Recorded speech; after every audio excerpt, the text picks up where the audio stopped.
자, 사사시대에 남은 자들, 지난번 운니엘 첫 번째, 오늘 두 번째 마지막으로 운니엘의 남은 자의 믿음을 함께 나누고자 합니다. 오늘 8절 말씀 보면 이렇게 시작합니다. 여호와께서 이스라엘에게 뭐라 하사? 진노하사 그러셨어요. 여러분, 하나님이 왜 진노하셨을까요? 우리가 지난번 말씀에 이스라엘의 불신앙과 죄악 때문이었음을 말씀드렸습니다. 하나님이 여호수아를 통해서 한 30년 정도, 40년 정도 하나님이 가나안 땅에 평안의 복을 주셨습니다. 그래서 그 40년 동안에 저들은 참 축복을 누리고, 그리고 그 자녀들도 하나님 은혜 가운데 평안하게 잘 자랐습니다. 자, 그런데 그 40년 사이에 그 다음 세컨 제너레이션들이 이제 영적인 암흑 시대를 가져오게 되었어요. 지난번에 영적인 암흑 시대를 가져온 게 여호와를 뭐 했기 때문에? 잊어버렸기 때문에. 여호와를 잊어버렸기 때문에 영적인 암흑 시대가 왔고, 첫 세대보다 절박하지 않았던 거죠. 그래서 아버지, 부모 세대가 이뤄놓았던 그 처절한 영적인 싸움에서 얻었던 그 하나님의 은혜를 다음 세대들은 이제 그거를 별로 귀하게 여기지 못했던 거죠. 그래서 여호와를 점점 잊어버렸고, 그리고 이제 자기 소견에 뭐한 대로 옳은 대로 행하던 시절, 그런 시절을 무려 한 40년 동안 하나님이 가만히 지켜보셨어요. 그래서 하나님이 이제 그런 과정을 보시고 진노하사, 하나님이 오랫동안 지켜보시고 이제 진노하사, 그게 이제 8절입니다. 자, 그들을 메소포타미아 왕 구산 리사다임의 손에 뭐 했으므로? 팔았다 그랬습니다. 이게 팔았다라고 하는 거는 이게 이제 두 가지 의미가 있는데, 이게 상업적인 용어죠. 물건을 사고 팔 때. 그래서 팔았다라고 하는 뜻이 무슨 말일까요? 이스라엘 자손들이 40년 동안에 빚이 굉장히 많아졌습니다. 그래서 자기 목숨값보다도 빚을 더 많이 져서, 그래서 이거는 팔릴 수밖에 없는, 근데 그 빚은 죄의 빚이었어요. 워낙 40년 동안에 여호와를 잊어버렸고 불신앙과 세속적으로 그렇게 자기 마음대로 살아가서, 그래서 빚을 너무 많이 져서 하나님이 팔 수밖에 없는, 그래서 나중에 신약시대 예수님이 핏값으로 다시 우리를 사시게 되신 것이죠. 그래서 저들의 죄값으로 스스로 팔려가는 그런 시대가 되었고, 두 번째는 팔았다, 하나님이 파셨다. 이거는 역사를 주관하시는 분은 하나님이시라는 거예요. 하나님은 또 때가 되시면 다시 또 하나님이 또 거둬들이시겠지만, 어쨌든 저들은 빚값으로 팔렸습니다. 자, 누구에게 팔렸느냐 하면 메소포타미아 왕, 이스라엘의 동쪽에 있는 그 지역에 있는 나라죠. 이게 왕 구산, 원래 왕 구산, 이름이 구산인데, 이게 구산의 닉네임이 리사다임이라는 닉네임입니다. 원래 이름은 구산입니다. 근데 그 사람의 별명이 리산다임입니다. 리산은 그게 위크드, 악하다라는 말이고, 다임은 배, 더블이라고 하는 말인데요. 그래서 영어 성경에 이게 더블 위크드네스라고 되어 있습니다. 그러니까 배로 악한 사람. 저들이 하나님 품에 있을 때는 하나님이 얼마나 좋은 줄 몰랐는데, 그런데 이방인들 손에 팔려서 그게 막상 들어가 보니까 세상이 이렇게 무서운 것이구나, 이 악한 영이 이렇게 무서운 것이구나. 자식들이 집안에 있을 때 부모의 사랑과 보호를 받고, 냉장고 물만 열면 항상 먹을 것이 있고, 아빠 돈 그러면 돈을 주기도 하고, 그런데 그 아이가 지 스스로 집을 나가서 세상을 고아처럼 살아가 보면 누구 하나 밥 하나 사주는 사람도 없고, 누구 하나 돈 10원 용돈 하나 주는 사람 없잖아요. 그래서 그때서야 탕자가 세상 이렇게 무서운 것이고 이렇게 살기 힘든 것인 것을 그때서야 깨닫게 되는 거죠. 그래서 두 배로 악한, 그래서 이게 보시면, 자, 후렴절에 보시면 저들이 얼마 동안 섬겼더니 8년 동안 섬겼다라는 그런 종으로 노예로 살았다라는 거거든요. 하나님 품 안에 있을 때는 저들이 얼마나 자유하게 하나님 우리 인격을 잘 존중해 주시고 우리를 예우해 주시고 우리를 얼마나 사랑하시고 또 인격적으로 대해 주셨나요? 여러분 교회 오시면 누가 여러분한테 욕하는 사람 없죠? 그죠? 누가 욕하는 사람도 없고 모든 성도들이 하나님의 마음을 닮아서 잘 예우를 해드리고 그리고 감사하고 웃고 잘 존중하고 그런데 세상 필드에 나가면 수틀리면 욕하고 뭐 싸울 들고 사기치고 그런 사람들이 많이 있잖아요. 그러니까 이스라엘 백성들이 하나님 은혜 가운데 있을 때는 세상 물정 모르고 만만하게 보다가 이게 이제 세상 밖에 나가서 독한 놈 만나니까 이게 이제 정말 종처럼 노예처럼 그렇게 살게 된 거죠. 몇 년 동안 8절에 보면 몇 년 동안 그러니까 8년 동안 거의 종처럼 그렇게 살게 됩니다. 자 9절에 보시면 자 이스라엘 자손이 여호와께 뭐 함으로 부르짖었다 그랬습니다. 몇 년 만에 부르짖었을까요? 8년 만에 부르짖었습니다. 그러니까 저들은 8년 동안에 그냥 자기 힘으로 자기 뭐 능력으로 지혜로 어떻게 잘 이것을 버티고 이길 줄 알았던 것 같아요. 근데 하다 안 되니까 이제 드디어 8년 만에 주님 앞에 나와서 부르짖었다. 이 자아크라는 말은요 영어 성경에는 cry out이라고 되어 있습니다. 그러니까 막 울면서 통곡하면서 그 8년 동안에 그 2배로 악한 놈 만나서 얼마나 마음고생 많이 하고 얼마나 많이 어려움을 당했을까요? 있는 거 다 빼앗기고 당자가 돼지 쥐염 열매를 먹었다고 하는 것은 개 돼지 취급받았다라는 거거든요. 이놈 저놈 이욕 저욕 듣고 저도 미국 유학생활 할 때에 아르바이트 한다고 일을 한 적이 있는데요. 그때 저도 2배로 악한 사람을 만나서 정말 제가 혼이 난 적이 있습니다. 그 사람 눈에는 목사도 없고 아무도 없어요. 정말 세상에는 악한 사람들이 너무 많죠. 좀 일찍 돌아오지. 그러니까 8년 동안 고생 실컷 얻어 다 터지고 난 다음에 이제 여호와께 돌아와서 울면서 기도했는데 그 속에 아픔과 상처와 한과 고통이 얼마나 많았을까요? 그래서 이 자아크라는 말은 이게 SOS라는 말과도 같습니다. 물에 빠져 죽을 때 살려달라는 말이거든요. 이게 원래 말은요. 내가 지금 죽게 생겼으니 좀 살려달라고. 여러분 기도는 하나님 앞에 SOS와 같은 줄로 믿으시기를 주의 이름으로 축복합니다. 근데 하나님은 어떤 경우는 참 하나님 참 묘하신데요. 하나님도 자존심이 계셔서 그런지는 몰라도 기도할 때까지 하나님은 이렇게 가만히 지켜보시는 것 같아요. 그래 너가 더 자존심이 세냐 내가 세냐 한번 해보자. 너 끝까지 고집부리면 너 지옥 간다.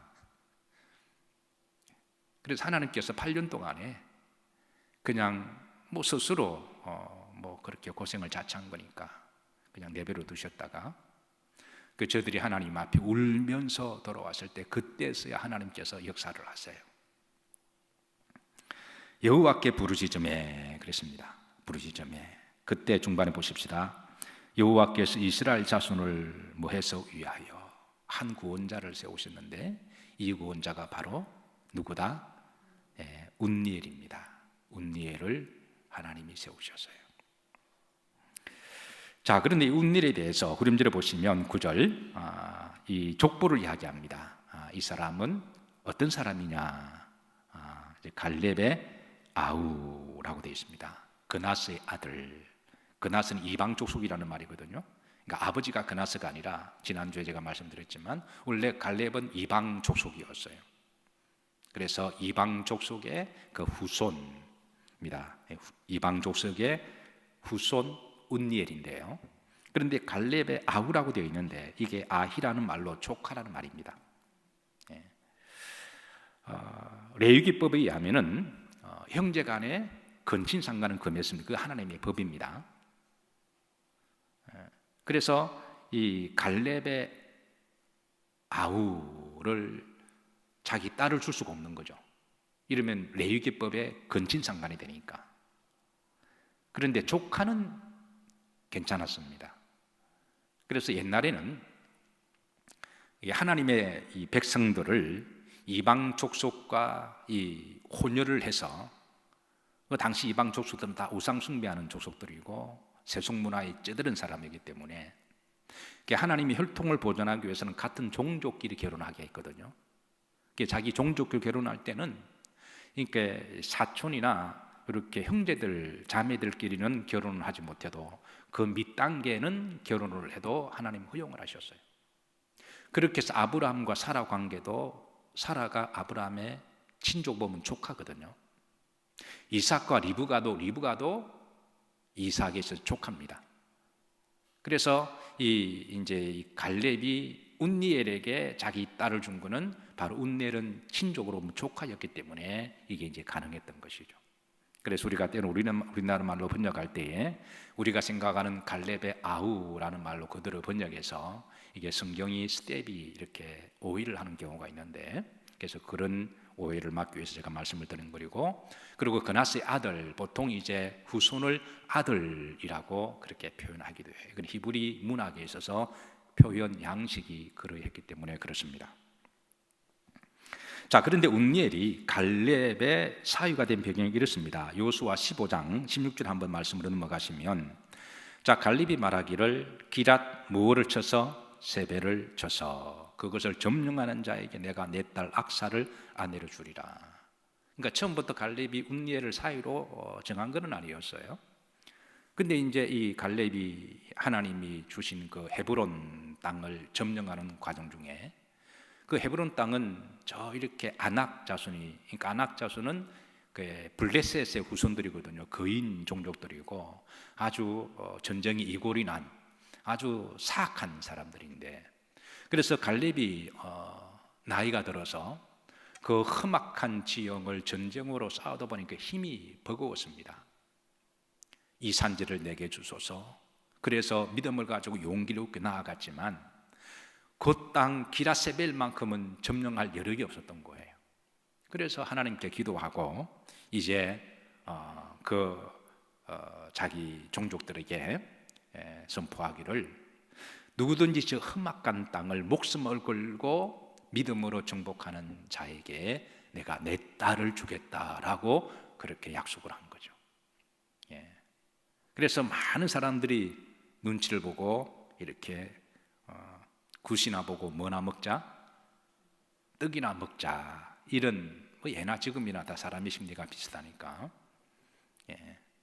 그런데 이 한 청년이 나와서, 사실 청년도 아니죠. 이때 운니엘의 나이가 몇 살쯤 하면 됐을까요? 이때 운니엘의 나이가 80입니다. 그러니까 운니엘도 여호수아와 갈렙처럼 오랜 세월을 기다렸고 훈련받았던 사람인 것을 알 수가 있는 거예요. 하나님이 일찍 쓰시는 사람도 있고 좀 늦게 쓰시는 사람도 있습니다. 모세도 80에 부르심을 받았잖아요. 여러분, 일찍 쓰임 받고 일찍 지는 게 좋겠습니까? 좀 늦게 이렇게 그 전까지 잘 훈련을 받고 좀 늦게 쓰임 받아서 하나님 나라 갈 때까지 롱런하는 게 좋습니까? 자, 여러분 각자 대답을 하세요. 속으로. 그 운니엘이 80, 운니엘도 적은 나이가 아니죠. 그래서 이때 목숨을 걸고 나와서 그 지역을 점령을 해요. 그리고 이제 약속대로 갈렙은 운니엘에게 이제 딸 악사를, 사랑하는 딸 악사를 줘요. 자, 그리고 이 갈렙이 목숨을 걸고 여러분 신앙은 때로는 하나님 나에게 주실 줄로 믿습니다 기도했다면 목숨을 걸고 필드에 가서 우리가 죽기 살기로 열심히 우리가 살아야 될 줄로 믿으시기를 바랍니다. 그래서 하나님께서는 나중에 이제 처음에는 네겝 땅에 지도자로 세우세요. 운니엘이 헤브론 땅을 통치를 하고, 그리고 저 네겝 땅은 사막 지역입니다. 척박한 땅이에요. 그리고 나중에 갈렙이 죽자 하나님이 운니엘을 갈렙을 대신해서 그 헤브론 땅을 지도하게 하고, 그리고 나중에 또 이제 이스라엘 전역의 사사가 되게 하세요. 그래서 하나님께서는 이렇게 훈련을 시키시고 점점 지경을 넓혀주시는 하나님이십니다. 하루아침에 이렇게 갑자기 복권 당첨하듯이 그렇게 하는 게 아니라 하나님은 매일 기도를 보시고 매일 성실함을 보시고 매일 정직함을 보시고 그런 믿음을 보시고 그런 이제 보시고 하나님 점점 지경을 넓혀주시는 하나님이시죠. 한 가지 흥미로운 것은 갈렙의 딸 악사가 시집 갈 때 아버지에게 다음과 같이 요청하는 게 성경에 기록되어 있습니다. 여호수아 15장 18절에 보시면, 자, 악사가 출가할 때 그에게 청하여 자기 아버지에게 무엇을 구하자 하고, 밭을, 먹고 살려면 밭이 있어야 되잖아요. 그런데 이제 그 다음 보십시다. 그래서 아버지가 무엇을 원하냐 물었더니 19절에 이르되 내게 복을 주소서, 아버지께서 나를 어느 땅으로 보내시오니 네겝 땅. 네겝 땅은 여러분 잘 아는 네게브 사막을 이야기하죠. 이스라엘의 남쪽입니다. 그 사막입니다. 그거는 뭐 농사도 지을 수도 없고 거기에는 사람이 살 수 있는 환경이 아니에요. 그래도 먹고 살아야 되니까 그 가운데 일부 밭이 있는 땅도 달라는 거예요. 근데 왜 갈렙이 그 사랑하는 그 딸 악사와 사위 운니엘을 그 헤브론 땅, 그 좋은 땅에 같이 데리고 살지 아니하고 그 척박한 네게브 사막으로 그렇게 맡겨두셨을까요? 그것도 일종의 훈련의 과정이죠. 어쨌든 자기 딸 악사가 볼 때는 기가 막힌 거예요. 그래서 그 광야에 홀몸으로 이렇게 던져놓는 그 부모에 대해서 야속한 마음을 가졌는지는 모르겠지만 어쨌든 아버지에게 간청을 합니다. 밭을 주세요. 우리도 먹고 살아야 되는 것 아닐까요? 그래서 그 다음 구절을 보십시다. 네겝 땅으로 보내시오니 모두 내게 주소서 샘물도. 광야는 물이 있어야 살잖아요. 물이 있어야 농사도 짓고 짐승도 먹고 사람도 사니까. 그래서 우리에게 기본적으로 생활할 수 있는, 그래도 그 운물이 있는 땅과 그리고 그 물로 농사 지을 수 있는 밭대기라도 좀 있어야지 우리가 그 지역을 통치하고 다스리지 않겠습니까? 그래서 이제 갈렙이 그거를 허락합니다. 악사는 기도 여성이었고 참 지혜로운 여성이었어요. 그래서 이 악사도 운니엘을 나중 운니엘이 40년 동안에 이스라엘 사사가 되어서 잘 통치하고 40년 동안 하나님이 그 땅에 따르셨습니다. 평안의 복을 주셨더라. 이거 보통 아니거든요. 여러분, 한 지도자가 그 지도의 자리에 올라가서 어떤 사람은 1년 만에 내려오는 사람이 있고요, 어떤 사람은 몇 년 만에 내려오는 사람이 있습니다. 저희 매형이 오래전입니다. 삼진그룹이라고 부산에서 꽤 큰 기업을 하셨습니다. 자주 성가하신 분이죠. 그래서 한참 회사가 성장하고 잘 나가고 직원도 많고 뭐 수출과 수입을 잘할 때에, 그래서 이제 회사를 크다 보니까 전문 경영인을 해서, 그래서 매형은 그 당시에 뭐 대학을 나온 사람이 아니고 성균관대 경영학과 나온 사람을 전문 경영으로 세우고, 그리고 회계 전문가를 비서를 세워서 했는데, 자기는 이제 밖으로 다니면서 열심히 이렇게 수주를 받아오고, 그럼 회사가 잘 나갔는데 어느 날 한꺼번에 갑자기 회사가 다 날아가 버린 거예요. 이 두 사람이 다 해먹고 모든 법적인 책임은 매형이 다지게 만들어 놓고, 그냥 워낙 두 사람 다 머리가 좋으니까 법적으로 다 그렇게 해버린 거예요. 그 매형이 굉장히 똑똑한 사람이거든요. 굉장히 배포도 크고 똑똑하고 자신감 있고 뭐 그런 사람인데, 하루아침에 경제자범이 되어서 쫓겨다니다가 돈은 돈대로 다 날리고 결국 6개월 감옥에 살게 되는, 그 누님이 이러니까 정말 집안에 큰 일이 일어난 거죠. 그러니까 하루아침에 그렇게 되더군요. 물론 이제 나중에 한 십몇 년 지나고 다시 회복되어서 케냐 쪽으로 가서 또 케냐에서 또 크게 사업을 다시 또 하나님이 또 회복을 시켜주셨지만, 그래서 우리가 그게 대통령이든 그게 기업이든 뭐든 간에 그 자리에 하나님 나라 갈 때까지 쭉 롱런하는 게 쉽지 않습니다. 제가 목회 초년병 때입니다. 이제 29, 30 요때에 개척을 처음 나갔으니까 그때 제 마음속에 이거 어떻게 한평생을 목회하나, 이게 열정은 있는데 이게 너무 두려운 거예요. 그리고 목회를 성공적으로 하신 분들을 보면 너무나 존경스럽습니다. 교회가 크고 적은 그게 문제가 아니라 저는 이미 하나님 앞에 기도할 때에 교회가 크고 적은 이런 세속적인 그런 훈련은 하나님 앞에 열심으로 기도했으니까, 제가 돈 벌려고 그랬으면 목회자 안 되고 딴 거 됐겠죠.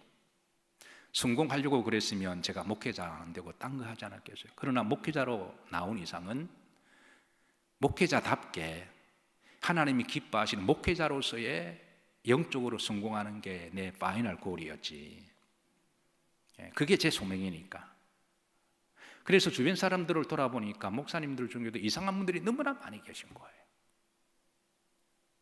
어쨌든 좀 부정적인 이야기는 제 얼굴에 침뱉 끼어서 같은 또 그렇게 이야기하는 건 좀 그랬으니까 좀 그만하도록 하고, 어쨌든 좀 깊이 들어가 보니까 이게 목사라고 해서 다 같은 목사가 아니더군요. 그때에 하나님 앞 내가 절박하게 기도하기를, 하나님, 제가 목회 은퇴할 때까지 정말 목회자로서 목회를 잘 마무리하게 해주세요. 그렇게 기도했는데요, 그때 제 마음속의 기도 중에 하나님, 그 당시 이제 우리 지방의 목사님 중에 성역 30주년 기념 예배를 드리는데 그 예배를 초대받아서 참석하는데 젊은 목회자가 그게 너무 부러운 거예요. 30년 동안에 일편단심 목회자의 정체성 잃지 않고 그렇게 한 길로 올곧게 가시면서 그렇게 성역의 삶을 걸어가신 삶이 너무나 귀하고 복돼서 제가 하나님 앞에 그때 소원 기도를 한 적이 있습니다. 하나님, 저도 부족하지만 하나님 은혜로 목회자로서의 올바른 길을 가게 하옵시고 성역 30주년을 하나님께 드릴 수 있도록 하나님 은혜를 베풀어 주세요. 그리고 이제 또 성역 30년을 하시고 이제 얼마 있지 않으면 보통 은퇴하시거든요. 그리고 정말 은퇴를 잘하게 해주세요. 목회자로서의 은퇴를 잘, 그게 제 소원 기도였고 그게 지금도 남아있는데요. 그래서 어느덧 골목길 몇 번 돌았더니 제가 성역 32년이 지났습니다. 원래는 2년 전에 하려고 그랬는데 코로나 때문에 그래서 교회에서 장로님들이 부족한 저를 귀하게 여기셔서 작년에 성역 30주년 행사를 잡았는데 코로나 때문에 제가 내년에 하십시다라고 연기를 했는데, 그래서 올해는 해야 될지 또 연기를 해야 될지 그래 기도 중에 있습니다. 어쨌든 여러분, 우리가 하나님께 부르심을 받고 그 자리에 주님 오시는 그날까지 끝까지 롱런할 수 있는 게 그게 은혜요 축복입니다. 그게 운니엘이 그렇게 끝까지 믿음에 남아있는 사람이 된 거예요. 여러분, 끝까지 남아있는 자가 승리합니다. 믿음의 자리, 여러분 그 궁정이 귀한 걸 기억하시고 여러분의 자리 잘 지키시기를 축복합니다. 자, 사사기 3장 10절에 보면 자, 여호와의 영이 그에게 뭐 하셨으므로? 임하셨으므로. 어떻게 운니엘이 한평생 40년 동안에 물론 그 전에 훈련을 톡톡히 받아서 그렇기도 하겠죠. 그런데 훈련 다 받았다고 그러나요? 직사게 고생해도 그 자리 가면 교만하기 딱 좋은데, 그죠? 하나님 잊어버리고 딴 길로 빠지기 딱 좋은 자리인데, 지금 정치하는 사람들이 국회의원 배지를 달고 그 전에 얼마나 고생을, 보통 지역구에 몇 번 떨어진 사람들이거든요. 근데 올라가면 싹 바뀌잖아요. 대통령도 싹 바뀌고 싹 다 바뀌잖아요. 그런데 운니엘은 그 자리에서 어떻게 40년 동안에 한결같은 믿음으로 남아 있었을까? 오늘 답은 따라서 하십니다. 여호와의 영이 그에게 임하셨으므로. 여러분, 하나님의 영을 늘 사모하시기를 축복합니다. 영은 인격이어서 내가 사모하고 귀하게 구할 때 그 영이 함께하는 거지, 내가 구하지 않으면 또 우습게 여기면 그 영은 함께하지 않습니다. 11절에 보시면, 자, 다 같이 합독하십니다. 그 땅이 평온한 지 40년에 그 나스의 아들 운니엘이 죽었다 그랬습니다. 그러니까 40년 동안 하나님이 그 리더십의 복을 주시고 지도력의 복을 주시고 그리고 평안의 복을 주셨다는 거예요. 이건 정말 축복입니다. 그래서 운니엘이 80대에 하나님의 사사가 되어서 40년 동안에 잘 통치를 해서 장수의 복도 받고, 그래서 120살에 그리고 그 자식들과 많은 손주들 보는 앞에서 그렇게 하나님께서 마무리를 행복하게 잘 해주셨어요. 여러분, 끝까지 믿음으로 남아있는 이들에게 하나님께서는 마무리를 잘하게 하실 줄로 믿으시기를 바라고, 힘들고 어려운 시대지만 남아있는 우리 영일교회 또 우리 영일 성도님들 되시기를 기도하고 축복합니다.